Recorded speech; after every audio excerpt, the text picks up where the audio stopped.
Alright, so I've got these guys joined with those solder terminals, or the solder butt connectors, whatever you want to call them. I'm going to put a little extra added reassurance over each one of them since they're 2-into-1, kind of bulky. So what I'll do is I'll run I'll do the butt connector, and then I'll put some shrink wrap over that whole entire connector, just because they're right next to each other, and if they rub through, obviously that would be a dead short. So just a little added insurance, especially due to the criticality of the system.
I'm gonna have to install my water pump first before I drop this radiator and fan in. So loosen up the power steering.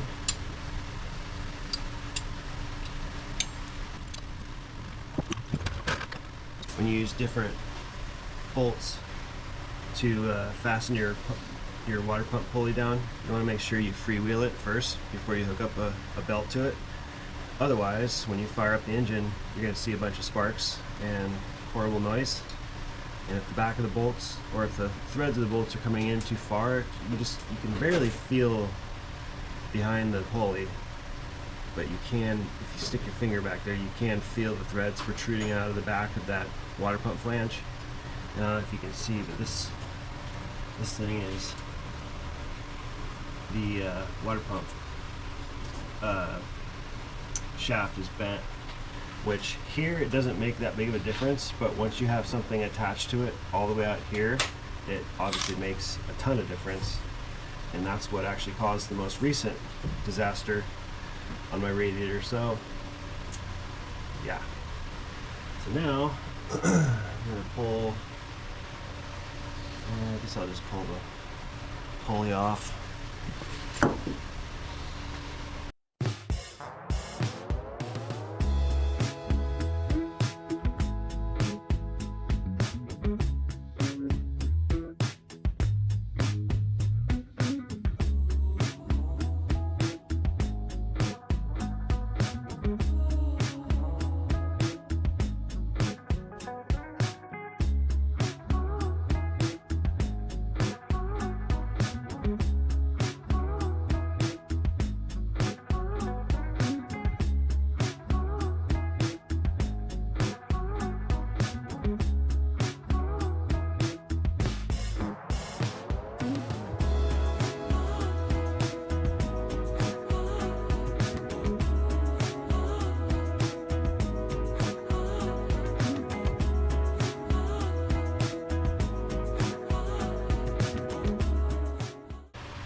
A stock water pump. So this is stock. Notice the impeller, kind of an interesting design, but very symmetrical. Honestly, I've never seen this before, so that's why I'm sharing it with you. And then the high flow, high volume, or high pressure, high volume is like this. This is from Summit. It is a Mopar branded item. Who knows what that means these days, but yeah. So this is the one I'm going with. Obviously, it's got a gasket on it already. Just put it on. It's actually a pretty tight fit around this collar, so I'm not going to put any RTD or anything on it. Just going to pop it in. Make sure that Mopar label is up so all the dorks can check it out. There we go.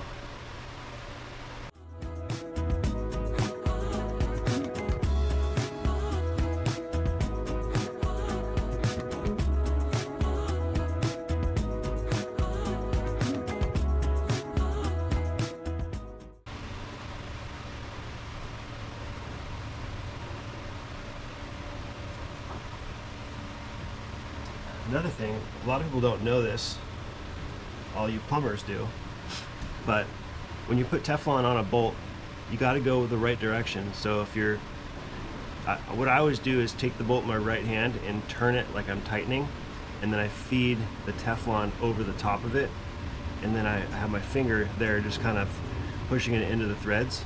That way when you go to install it into the threads, the Teflon actually stays there and it basically binds the threads, which creates the seal. If you go the other direction, a lot of times it'll actually start wiping it off and it'll make a big mess. It'll be hanging out everywhere. So I'm sure most of you know that, but I thought I'd mention it since we are talking about blind holes and bolts going into water and all that sort of thing.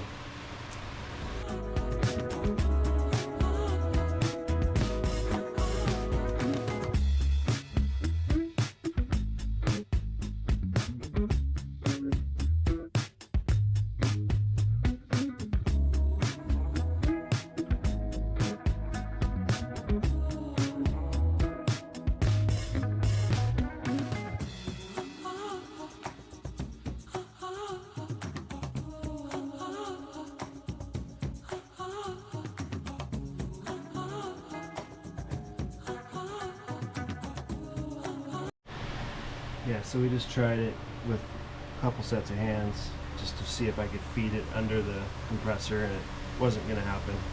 It's just too crowded. I've got the horns in here and a bunch of relays over here, so it's pretty crowded. So what I'm going to try is put the radiator, I'm going to separate the fan shroud from the radiator and drop the radiator in, and then see if I can install the shroud in place. Seems like I should be able to.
Alright, so here's, while I cooled down about the fan thing, no pun intended, I wanted to show you guys the issue that I had with the leaking fuel on the Charger.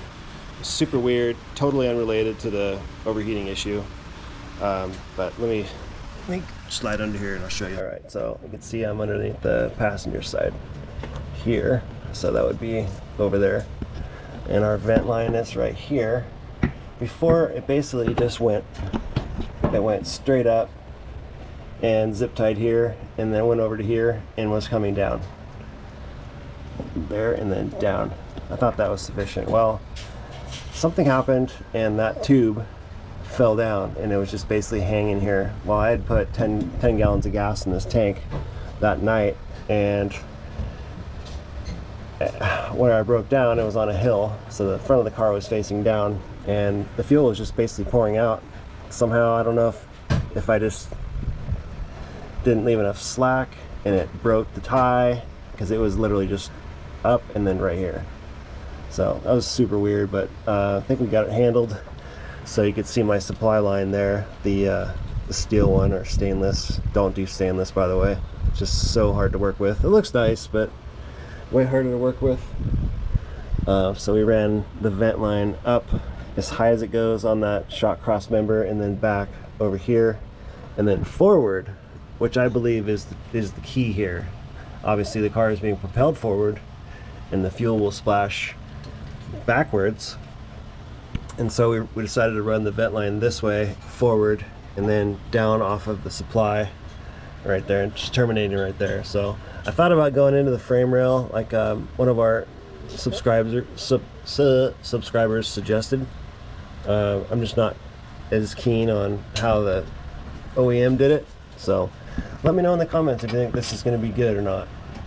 Seems to be okay for us, but yeah, we'll have to figure that out if it keeps happening. You can see I need to do some touch up here, still under the car. There's a few little areas, but overall looks pretty good under here. All right, so I gotta figure this radiator shroud out. I'll be back.